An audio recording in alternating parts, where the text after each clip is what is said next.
We're going to be talking about the intention of the intentions of the invisible muscle. And I'm really thrilled. I know that you have been and studied with many enlightened masters, and that intention is actually everything. That's And right. that No point in anything else if you don't have a clear intention. there you go, the truth. And I know that you're going to give us even more of a special understanding that you've developed with that intention. And you'll really teach us Yes. how we can develop it so that we can all reach our goals and not just dream about them.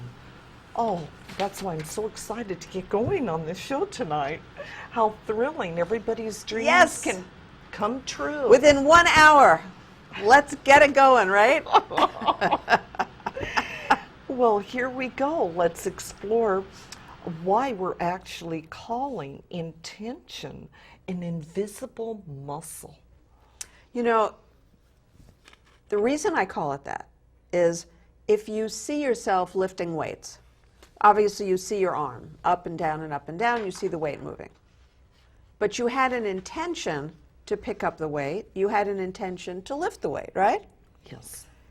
With a lot of things that you have an intention to do, it's not that simple. You can't see yourself working harder in an invisible way to earn more money. You can't see yourself intending to be offered a better job. You can't see yourself intending to have the phone ring with a new guy calling you for a date. You can't see a lot of these things. However, it is an intention that you have, and practicing making it happen, having it happen, letting it happen, all of those verbs. Wonderful. Oh, this is really exciting. Now, I know this is something to reflect on. You also teach Herman brain dominance, and I know that that is that part of the brain that does the invisible muscle.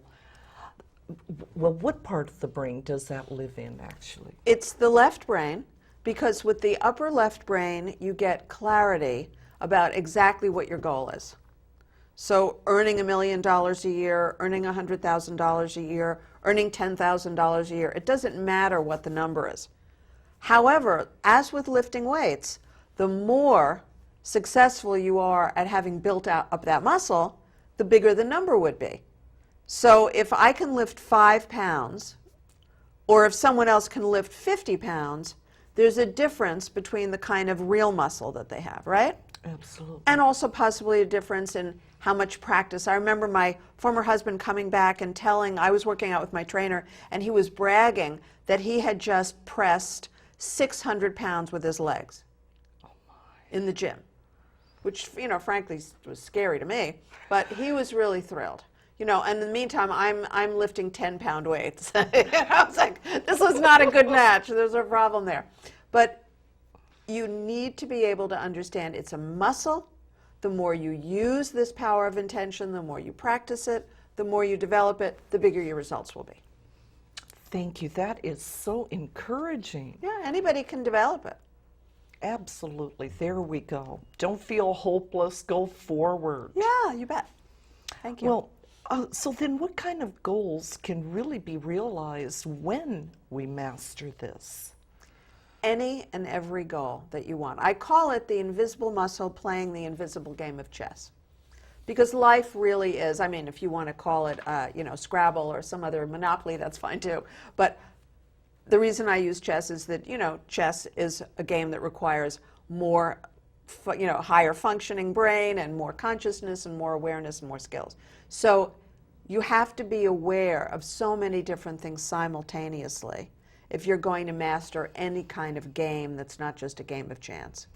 And so the ability to focus, the ability to function, the ability to have the intention, all of the results are dependent on that. Once again, how very encouraging to stay focused with that. Mm-hmm. So is this something that anyone can learn to do, or is it, let's say, like an Olympic sport? And we really need a gift? to be able to accomplish Well, this? luckily anybody can learn it. You better be able to learn it. How are you going to reach your goals if you can't learn it? However, everybody has a certain talent or skill in some area more than some others. So just because someone's an Olympic athlete, that doesn't mean they're all gymnasts or they're all swimmers or they're all jumping into toboggans. An Olympic athlete is somebody who has an incredibly toned body, yet because of a lot of different reasons, mostly the brain, they opt for one sport and not another. And incidentally, what's fascinating is they say that Olympic athletes are not born with different bodies from you and me. They're born with a slightly different brain, and then they develop their body as a result of their brain. How's that? And what's the difference? A high level of intention is one of the key components that separates them from me. About the physical things. A high level of intentionality about physical development. Well, thank you. There you go. Boy, that's an interesting focus. That makes sense. Now, how about if somebody is not wired to be intentional? What do you suggest they can do? I always take them through exercises week after week, sometimes month after month, in a few cases year after year, teaching them how to train their brain, supporting them how to train their brain, and you'd be amazed at the kind of results that people have. I was working for 12 sessions with a young woman who was very confused about what to do for education or career, and in just a few sessions she got absolute clarity about it. Wasn't sure how to go about it. In a couple of sessions, got absolute clarity about that. Was trapped into feeling hopeless and despairing. And we took a look at, what was happening with the saliva tests and got her onto supplements. Then I made the assessment that it sounded like it was also PMS, so she's working on that now. And she's registered for a whole new life in a whole new school. Another transformation. Yeah, Oh, very exciting. that leaves that smile on your face. It sure does. Sure does. Well, okay. Well, now this comes up. I'm curious if you'd be willing to give us examples of developing that intentionality for our career, like a new job or, let's say, a promotion. Well, some people are very clear about what they want in their career, and some people have no idea. And they say, well, I don't know what I want, so how can you help me? Well, I can certainly listen to what you don't want, and that's where we begin. So you will have no trouble if I ask you and I give you 15 minutes. Anybody watching the show would have no trouble telling me what they don't want. So that's an intention. That's a very clear intention. You don't want to have a boss screaming at you, or you don't want to have to get to work by 7:30 in the morning, or you don't want to earn $25,000 a year gross before they take everything out. So that's very clear. Good. So once I understand that, then we can start to narrow it down to really what the person is looking for, what they're longing for, what they desire. And that's how we get more clear about how it's going to look when we get them in touch with their intention and get them aligned with that. Oh, that's marvelous. What a wonderful formula, because how often we complain about what we don't want, and if we really did pay attention. Yeah. And that's the opposite of intention. Correct. The intentional people don't complain about what they don't want. They don't complain about what they have that they don't want. They don't complain about what they don't have that they want. Intentional people don't waste their time on that. And I would recommend that would be a great strategy for you to implement today if it's new for you. Instead of all that, just start focusing on what you do want right away. What a lot of time and energy saved. Thank you. Yeah, absolutely. Now, what about developing the ability, if you want to get, let's say, married, if a relationship is just in a rut? Well, it's very important in that case to understand what the other person's needs are that you're not meeting. It's not about tricking somebody into getting married, obviously, because where you'll end up is you'll end up calling me to find out how to get a divorce. But if you really want the relationship, if you want to kick it up a couple of notches, then you have to have clear intention that you do marry, And if you have clear intention that this other person wants to marry you and you want to marry him or her, then out of that clear intention, you're going to start focusing on what are the needs that could be met in a more successful way for your partner. And when you start doing that, you transform. And after you transform, the whole relationship transforms. How encouraging is that? Because it's funny, when you see women who are engaged are a category, like women who are pregnant, right? It's a category, a group. And women who are engaged look different from the way they used to look. And they look different from the way they will look later. And there's a commitment and an intentionality. Usually they look better. They've put more energy into their hair, their makeup, their nails, their wardrobe, their weight. I mean, consistently. It's as if they're sending out a message. And I know this is not, I know this myself because the first time I put on acrylic nails, my second husband proposed to me. That's the day he proposed to me. Right after I came back with acrylic nails. Because that was the one thing that I really didn't have time for and didn't want to be bothered with and all that. And I went to the nail guy the next week and I said to him, well, you ought to use this as an advertisement. Anybody in Beverly Hills who wants to get engaged, come here because, we've now found the missing ingredient. That's true. Yeah, so it's intention. It's not the superficiality. It's the intention. Making sure that everything about your presentation, inside and out, meets your partner's needs as much as possible, as well as your own. What a fun little message. There you go. Yeah, that's really interesting. That's hopeful for those that are waiting for that. Maybe that's the trick. There's always something that you haven't been willing to do, but you know in your heart of hearts that if you did it, you would be more aligned with who you truly are. And that your self-esteem would, rise. And whatever that is, this would be a good day to start doing it. Why not? Beautiful. Now, I know that you also work with, let's say, I know a lot of people who want to get well and who really need to transform disease in their lives. And so I'm wondering, how about the invisible chess game and how's that played out in this? It's very interesting. I consider certain things unacceptable. So that's like saying what my intention is. I consider certain kinds of illness unacceptable. I spent too many years of my life ill with allergies and asthma. It's unacceptable. I'm not willing to do that for another minute. And I have seen my intentionality pull me out of illness very, very fast. And I have seen times when I didn't have the intentionality. It seemed like a good idea to just be in bed for a couple of days and relax.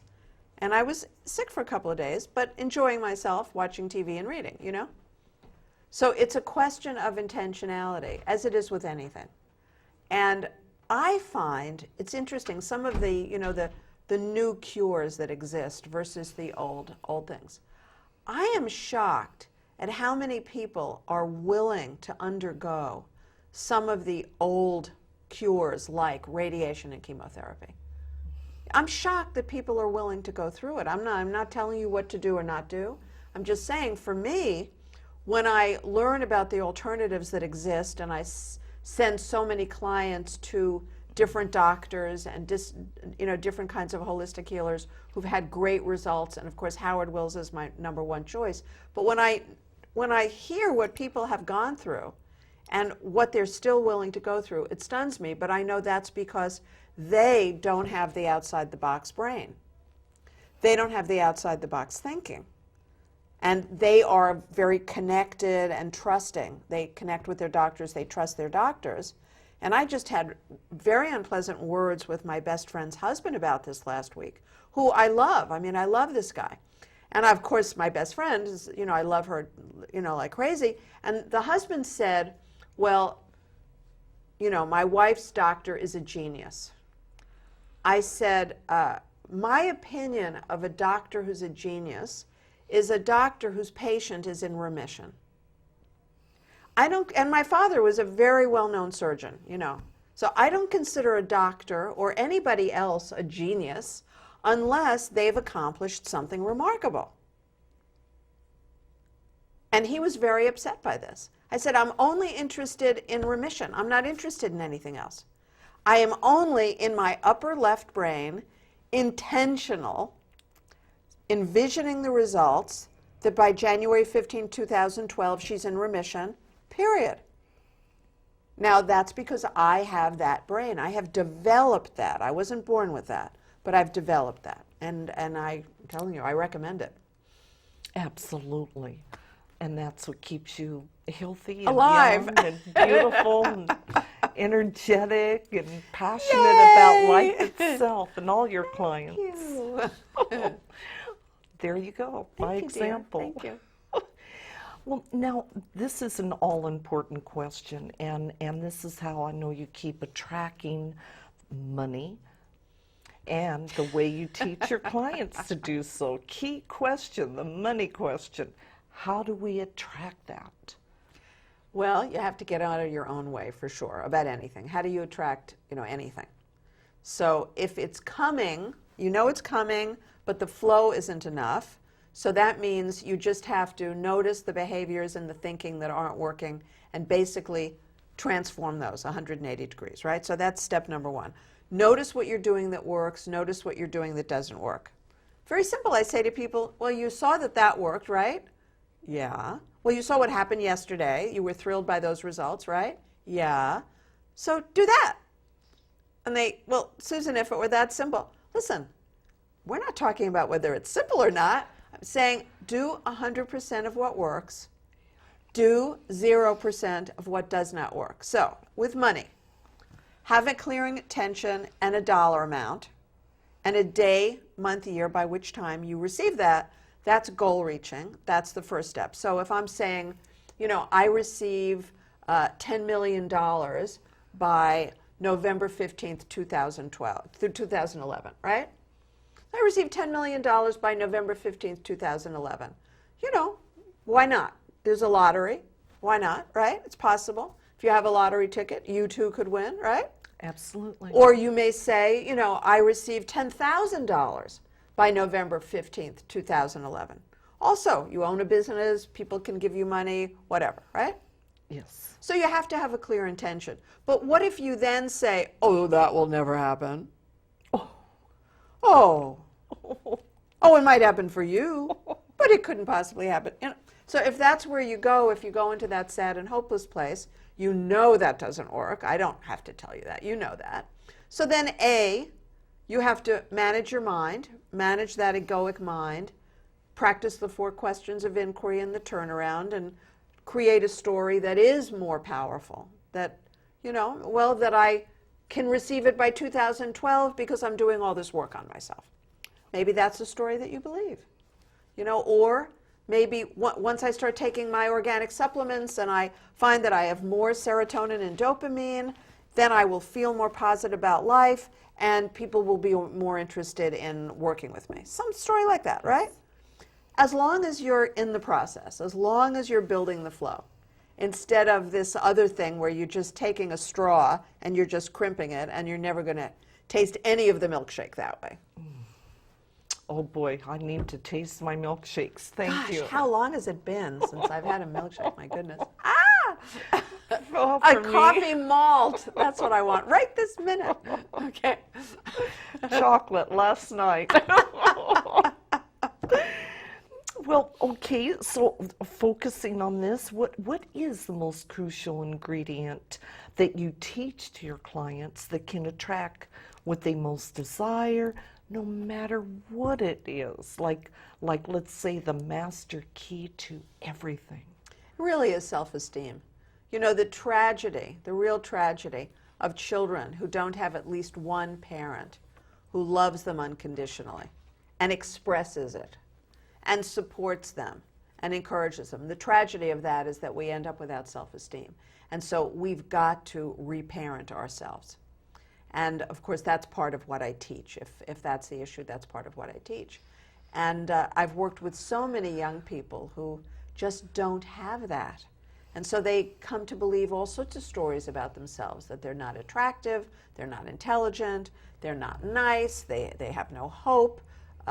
One teenager said to me, she said, I just have really bad karma. And it was very clear to me she doesn't even know what that means. She doesn't even really know what that means, from a Buddhist or Hindu point of view. So I said, what exactly do you mean by that? She said, well, nothing goes well. Everything, I just have really bad luck. Nothing works out. Well, a lot of her results are based on her lack of life skills.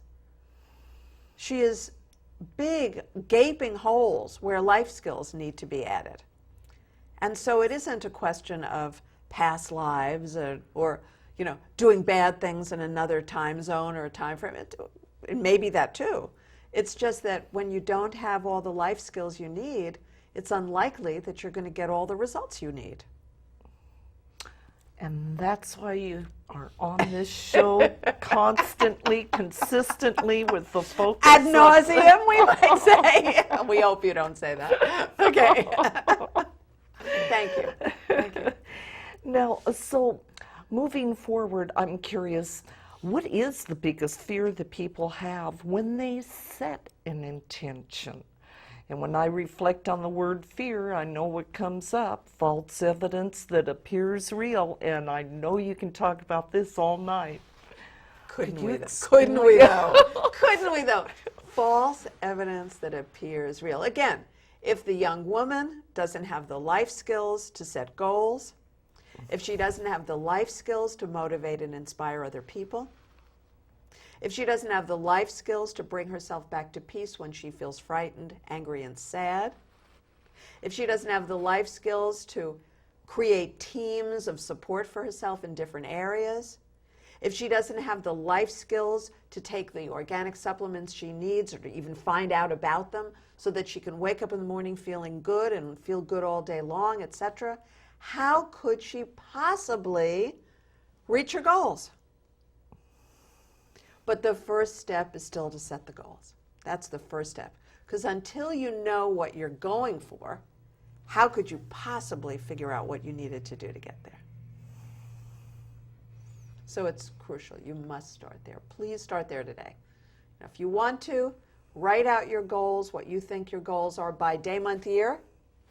I receive or I have, and whatever it is, an amount of money or complete remission or a job as a such and such, and email them to me.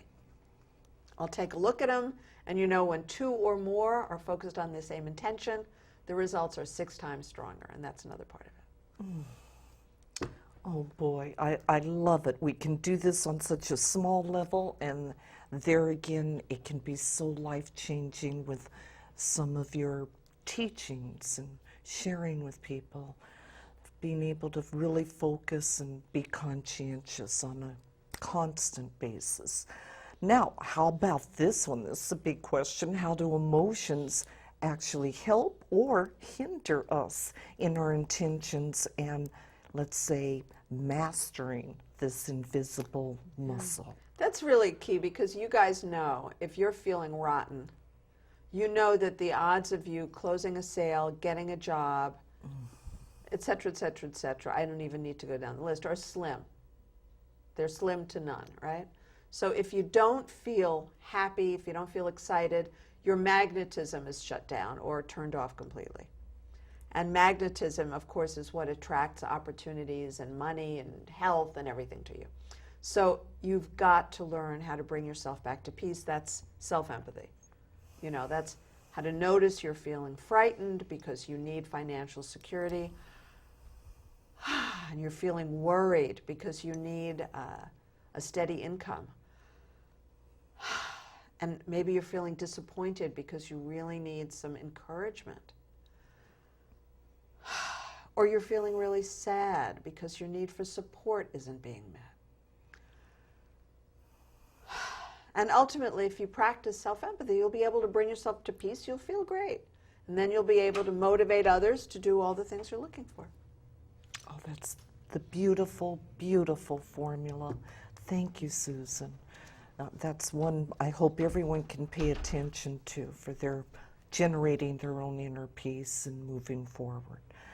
Well, it looks like we're going to go into a clip with our favorite Reverend Bernard Goodman, and this is a clip of encouragement, and it's a delight. Please enjoy, and we'll be back with more to share. Incredible things are going to be happening with all of you who are of the light.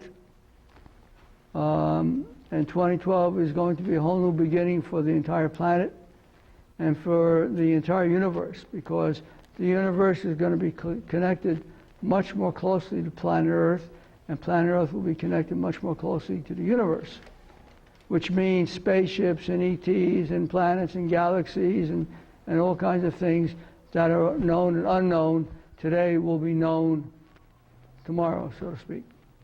The thing about UFOs, why there's so many sightings more now than ever before, and so many awarenesses being shown about these UFOs, is that they are here to connect with their families, and we are their families. That's why they're here, otherwise they wouldn't be here. So all of you on this planet have come from somewhere else, whether you know this or not. Whether you believe it or not, it's not germane to anything. And so all these UFOs and ETs that are entering our atmosphere more and more, day and night, and there's one of them right now, are related to you people on Earth. And you know, Bernard was given an awareness to ask a question recently that why UFOs show themselves so brightly with all these lights in the evening, as opposed to being invisible and secret. And that's because they're letting everybody know that they're here and that they're visiting their families. And in Israel, a whole bunch of stuff happened. And you got Mexico City, and you got England, and all that stuff, and New York and other places. So the point being that there's going to be more and more communication at a closer level between human and non-human entities, wherever they may be. And, you know, Close Encounter of the Third Kind was just a prime example of what is coming. E.T. was another prime example of what is coming. Because, you know, these fantasies and fictions, you know, the fiction of today is the reality of tomorrow. You know, 100 years ago, if you told somebody they were going to be able to fly something called an airplane, they'd probably lock you in jail, and today you wouldn't even think about it. So the fiction of today is the reality of tomorrow. And so what is happening, that more and more UFO sightings are being acknowledged and shown on television and the news, on and on and on. And that's because they're being readily made available to more and more people on Earth, so that the people on Earth can actually get acquainted with them as friendly. Otherwise, we wouldn't be here anymore. The technologies that they're sending to people who are doing incredible things on this planet are incredible. There are quite a number of people on this planet who are doing incredible new inventions and techniques and all kinds of stuff that are coming from the spaceships themselves, by the way, lowering this technology into the mind and brains of humans. You got the Tesla group, you got Da Vinci, Michelangelo, on and on and on, all great ones from the past. You got Disney, you got Hitchcock. So more and more of those who are not here anymore are transmitting all kinds of information to people who are here, and those who aren't from this planet are doing the same thing. And so more and more advancing is going on, which is called evolution. Yes, Susan? There's actually an example of Michelangelo's writing here. In here in the museum? Right here. If you walk down the aisle, right. It's the last one on the left. On the second floor? Remember that, people, at the Carbon Museum in Santa Barbara, Michelangelo lives. Unbelievable. He lives. See his handwriting. Well, go see his handwriting. You can read it. Is it legible? Well, it's in Italian, so I didn't read it, but it's in Italian. Well, get Gina over there with her pasta. She'll read it for you. And if you can't read Italian, your noodles will. Don't worry, your noodles are all Italian. So this is another example.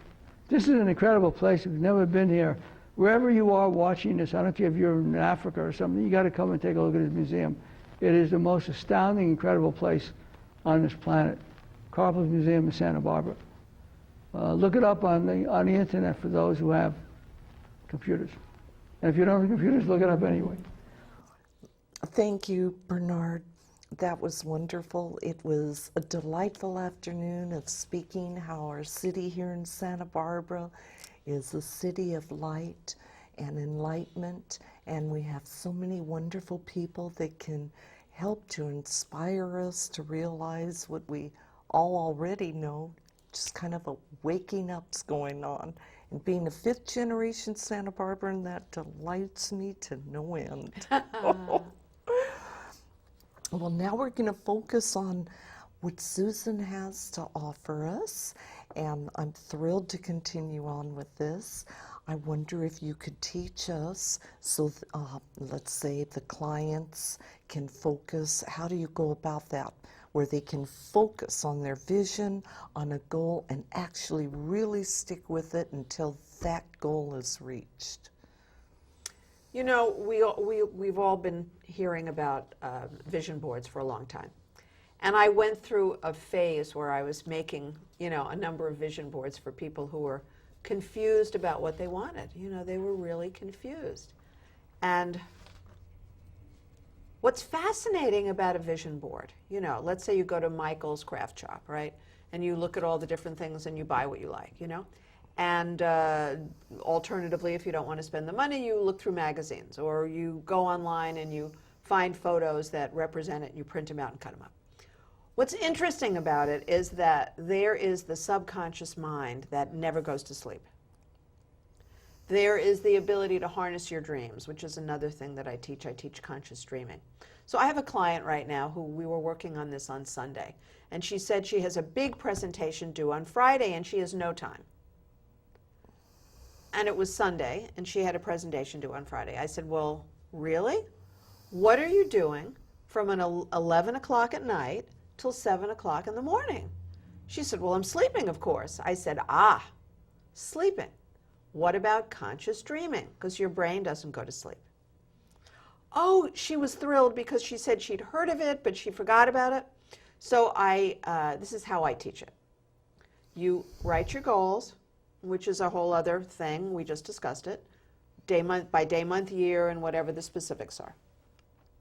Then, when you go to sleep at night, you have a notebook with you and a pen, and your goals.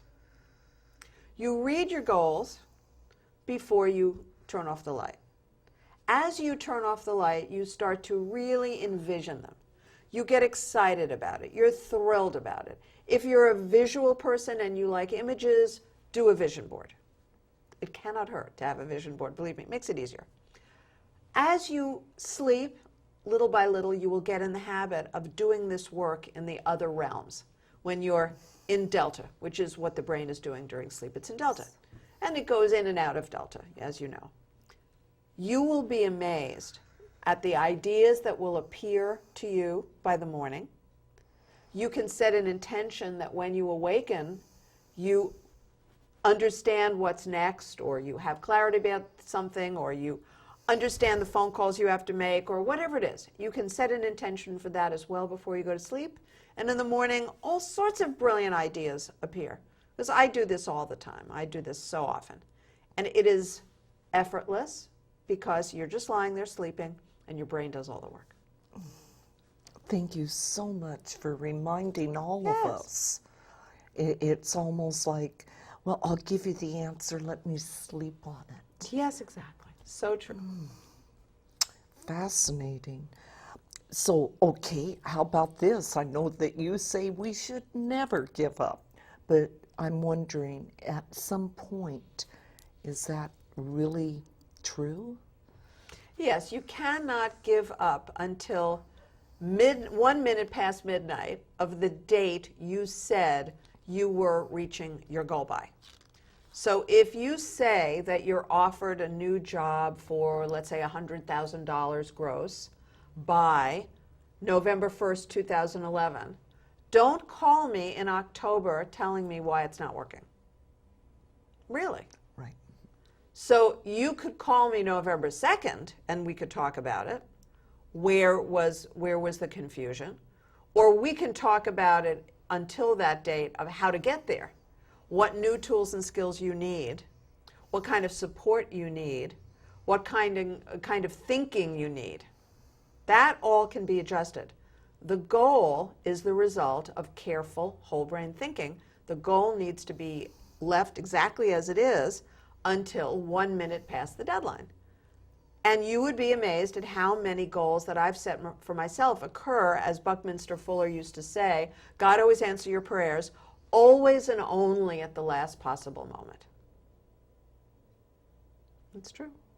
Oh boy, I'll say that. Guess whose time we're on? Yeah, it's so true, so true. Okay, well, what comes up is what about attracting cash in this economic climate? And I know that people feel really concerned, scared. What can they do? Well, first of all, the people that I know who tell me how scared they are about not having enough money usually also tell me that they neither have a job nor own a business. So I'm not exactly sure, where they thought the cash would be coming from. You have to have a plan. You can't just, sit at home unless you're an enlightened master. If you're an enlightened master, if you were Muktananda, you sat under a tree, and some days the food appeared and some days it didn't, and when it didn't, you didn't eat, which I must say is great practice for becoming an enlightened master. Right? Fair enough. Yeah. So the great thing about not having everything you desire is it's fantastic practice because the heat is on. The heat is on. And so how serious are you? Are you serious enough to get a job, any kind of a job right now, knowing if you do a great job, you'll get more money, you'll get promoted? Most people who tell me they're in crisis are not. They're really looking for magical thinking from me, which is no longer enough. I do it, but I don't do it without a lot of other kinds of thinking. Yes, so the reality check, of course, is with you. It may be a little hard to digest, but it's a reality check. Yeah, exactly. Thank you. And so I know, Susan, that you've often said that in manifesting intentions, that let's say the rich do seem to get richer, and we know the that's other side really of that. true. We know the other side of that. Yeah. Well, people who are wealthy have any one of a number of these experiences or attributes. So either they inherited their money, which means they inherited a brain from a family member who was able to make a lot of money. Right? That's it. So they had the brain that allowed that. Now, they may or may not use it. The second thing is they may have inherited connections, fantastic connections. Think of President Bush Jr. and President Bush Sr. Think of Hillary Clinton. Think of Bill Clinton. So connections, right? Money is the result of connections. They also may have inherited the ability to think in a very successful way because they were raised in families with skills. My uncle was the chairman of Bloomingdale's for a very long time. My father was a Park Avenue surgeon.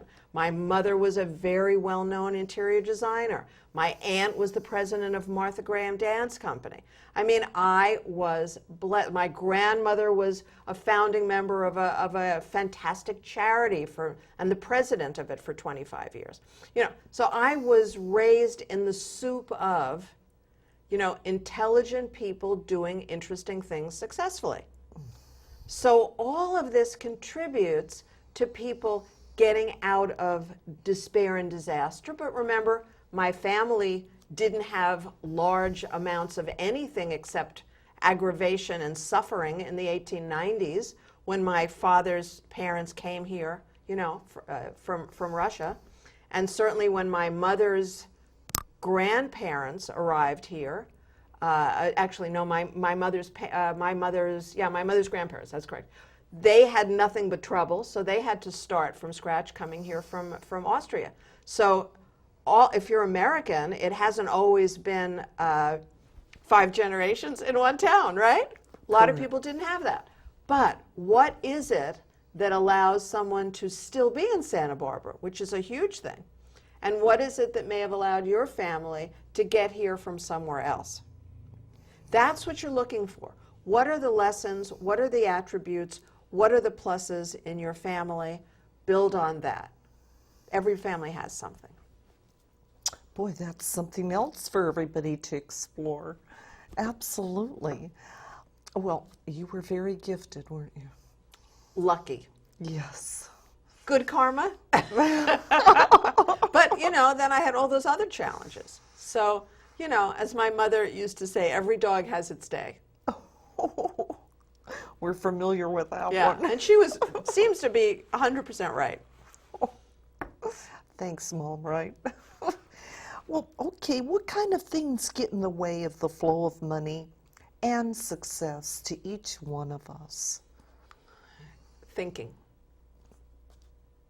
Or what you call thinking, what you may call thinking. So if you're really thinking, you know, I mean whole brain thinking. And Fred, if you would put the whole brain map up, that would be really helpful. So just to get a quick idea, real thinking means that you're in your upper left brain logically analyzing.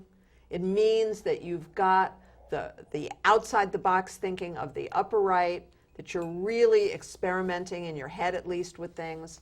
It means that you're also in the lower right brain, the red quadrant, where you're very competent to have relationships with other people and motivate them to support you and help you, and also that you've got a safekeeping self who's capable of organizing and planning. So that's thinking that promotes success. And if you're missing any of those, you want to start developing them right now. Thank you. That's It's never very too late. clear. Absolutely. Absolutely. It always feels like it's too late, though, doesn't it? Yes, we do get into playing that broken record. Yeah, it always feels like, you know, you're going to lose your house tomorrow, and then you find out that some people haven't paid a mortgage in a year and a half and they didn't lose their house, right? But you always feel like it's too late, or you always feel like, you know, your child is going to, you know, become an alcoholic and stay an alcoholic.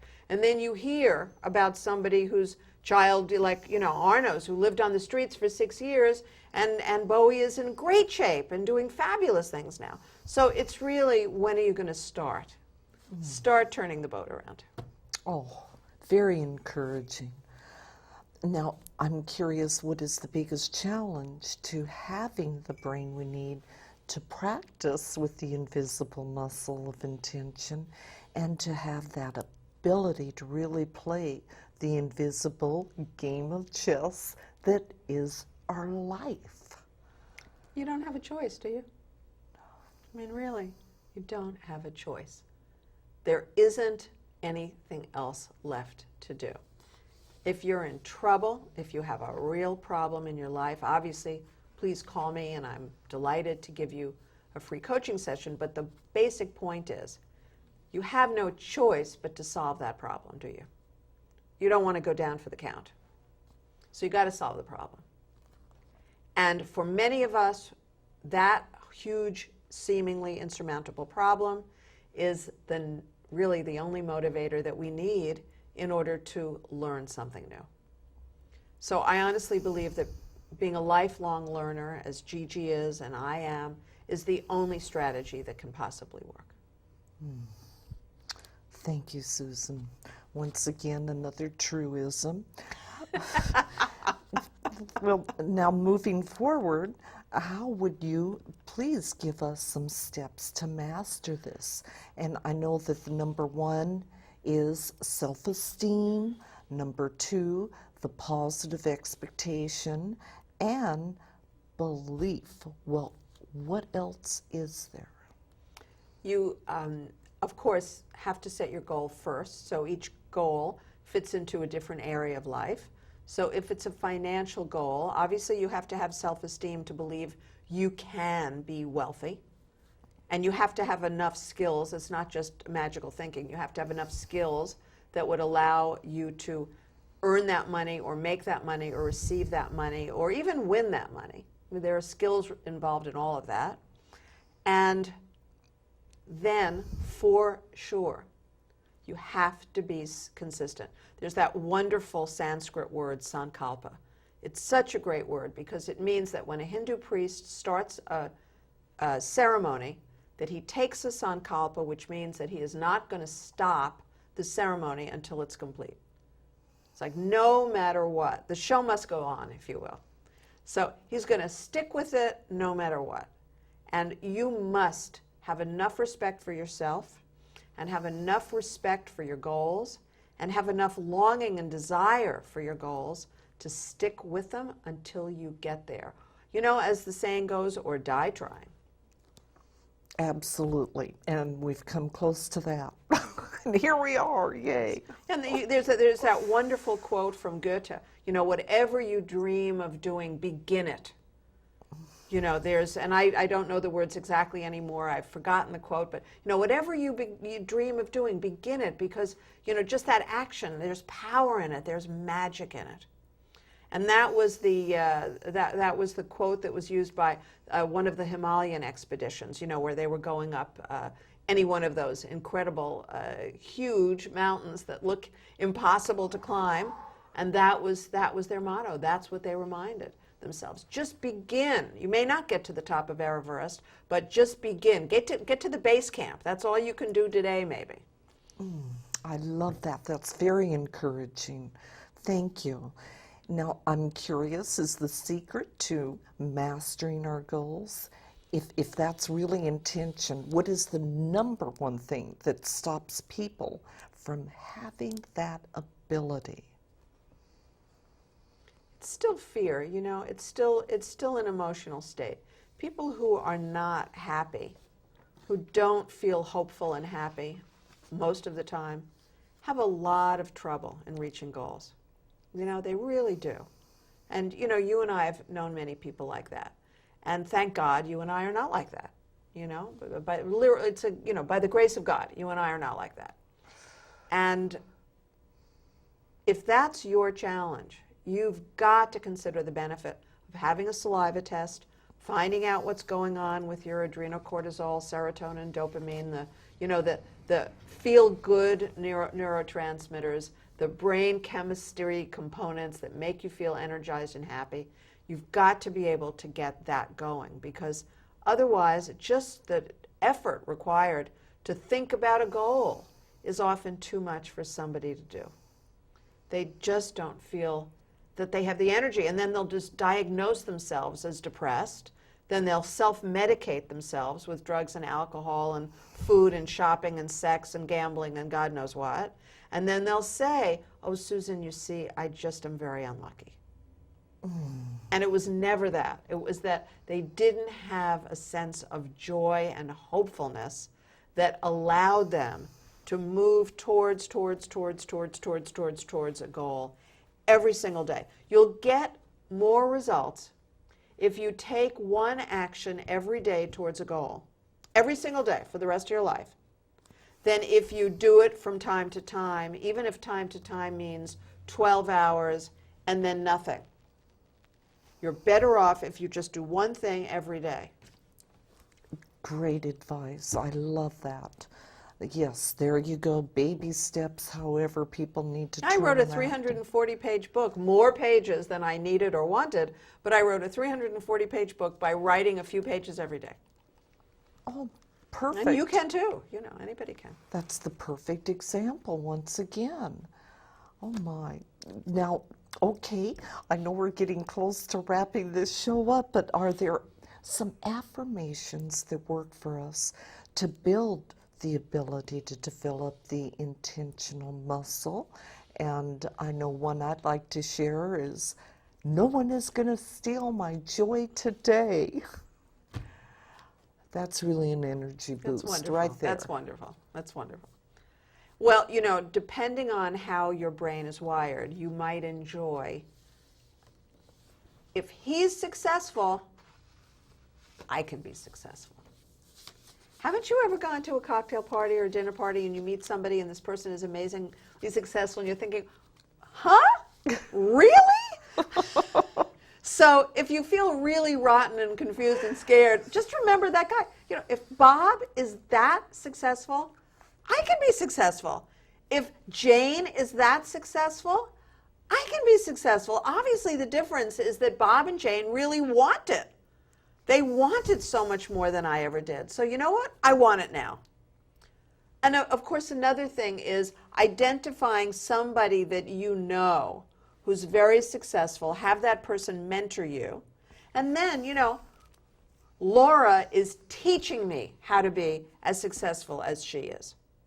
Richard is teaching me how to be as successful as he is. So these are not only affirmations, but they're action as well. Oh, thank you. I need to make some phone calls.